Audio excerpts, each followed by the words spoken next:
Oh, I don't remember. I think I just liked them. No, I do remember now. No, I liked blue, and then I wanted to have something bright so my mother could see where I was on course. So yellow top, and then a blue hat with yellow stars. Depends what I'm doing. Probably with my height, the ideal horse for me would be a Connemara Thoroughbred Cross about 15-1, but it doesn't always come in handy for jumping big things. So the best eventers I've had I've had some amazing thoroughbreds, and then for show jumpers, I think your European bloodlines for show jumping. Yeah, for warm bloods. Oh my God, I've had a few. There's one Rialto who was a warm blood, 15-2 if he got a fright. He was really cold backed. I had him for 8 years. I got on him without lunging him 3 times in the entire. Actually, got him from Shane. Nikki Richardson had him. She came off him and he gave her a knee reconstruction. Shane rode him. Didn't get along with him. I picked him up as a catch ride for the test event the year before the Sydney Olympics, and then ended up taking him home. Some days you couldn't get the bridle on, some days you couldn't get the bridle off. He bucked me off after the first steeplechase jump at Melbourne 3-day once, and then did a perfect 20-metre circle, jumped the bunting and handed back to the stables.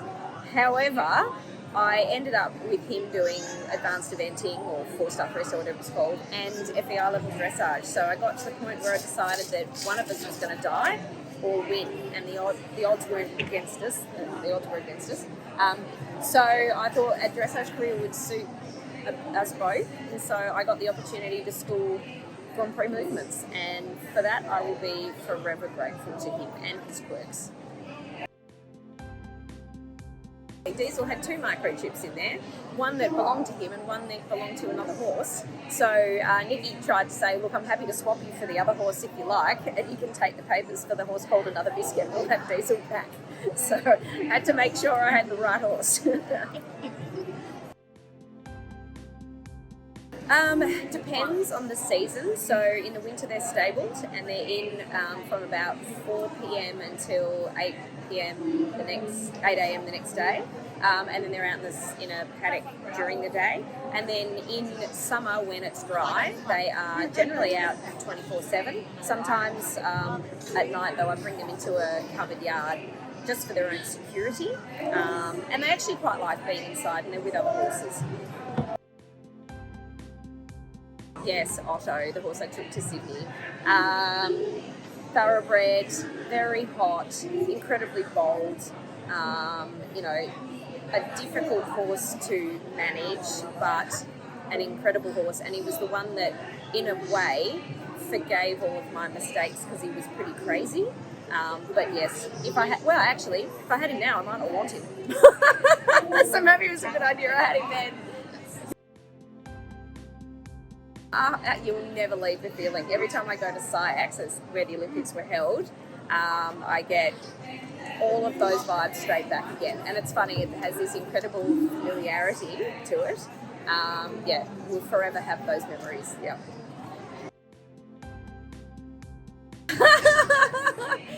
They are such good friends. Oh my God.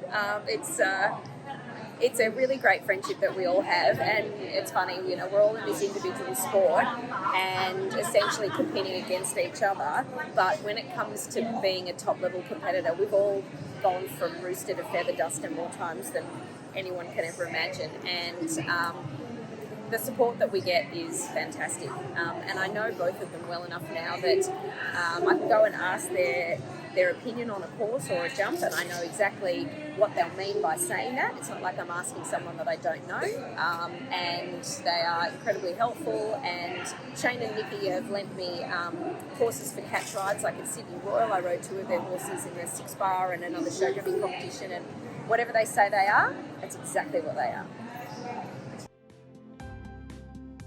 So the first leather saddle I had would have been a Bates Caprilli. And the saddles are now so intricate. They are incredible. Every stitch, every cut through the leather, everything's got a purpose. And what I actually love about Bates is that Ron Bates, who started it, is not a young chap anymore, yet his passion for the business has been unwavering the whole time. And to be involved in a business like that with amazing staff who I actually consider my friends is testament to the way that it's grown over time. So I can't think of wanting to be aligned with any other brand because not of just the fact I love the saddles, but they are constantly evolving, and the people behind the brand have been there for a long time, which shows that it's a great business and they look after staff, and they're all a pretty good family.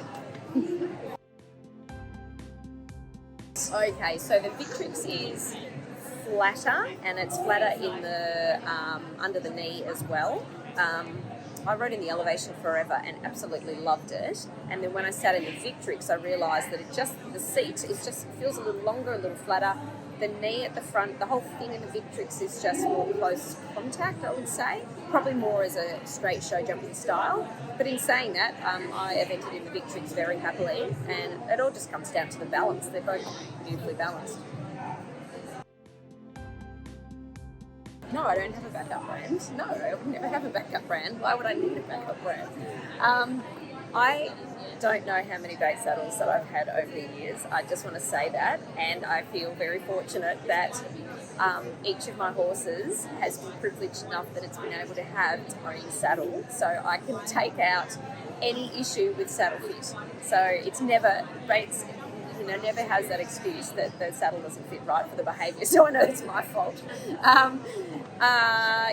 sat in so many. I think we started with I might have sat in a Bates press show back in the day, and then the Isabel, rode in that for ages, and then where did we go from there? I think Anova, loved the Anova, had a very passionate relationship with the Anova, and then recently the Artiste, which was exciting to have a bit to do with the making of the Artiste, and then Elevation, the Caprilli, and now the Victrix.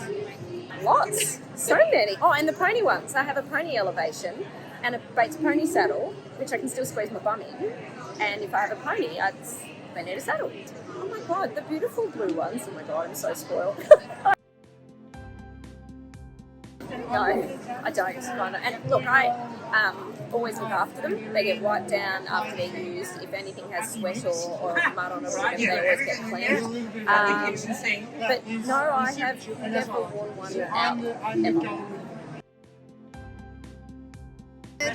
Incredibly so, yeah. Put it this way, in 1998 I was sent over to the UK as a reserve for the World Equestrian Games, and I had my Bates Caprilli, and the tap room on the property I was staying in was burgled, and my Caprilli was stolen. And within about 7 days, within the week, Emily Bates had shipped over a brand new Bates Caprilli. I didn't even ask her to do it. So that is the customer service that I had back then. And then these days, I think, I haven't really had any problems with them anyway, but I know that we can get replacement parts, or if, a flap's got a crease in it, because obviously that came from the cow itself. The cow might have had a crease. The saddle can go back and it can be replaced or fixed or, Yes, plenty of times. Yes, I have been privileged enough to get the tour of the Bates factory by Ron himself, which I absolutely love. So he showed me how you do all your product testing and showed me what a hide looks like and what he chooses in that particular hide that makes it a good hide to use or not a good hide to use. I met your designer, Fat. And so I remember I had Ron, Emily and Fat and maybe Kai, I think, all sitting around while I was in the model Artiste, telling them what I thought it needed to have done. I was like, oh my God, these people are listening to me. It was amazing. So yeah, they are amazing. And Emily is possibly the nicest, kindest person you will ever meet. So they are delightful. Yes, I have. And I've been very fortunate to have good education on how to do this, and I was a little bit nervous that I wouldn't do it properly. But now that I've done it, I realise it's incredibly easy. The system comes with so much education that it's worth just getting in there and having a bit of a go. And now I realise too that dehydration over 3 or 4 days at an eventing show can mean that you need to put a little 4-wheel shim in somewhere. And I want to make sure on the last day my horse is as comfortable as he was in the first, particularly if he's worked a bit hard and he needs to use everything he's got. Yeah. Yes, I do. Yep. They're in the child's length, I think, or I might be maybe one size up from the child's length of stirrup leathers, and they are a hole shorter for cross country and one down for show jumping, but it also depends on the barrel width of the horse.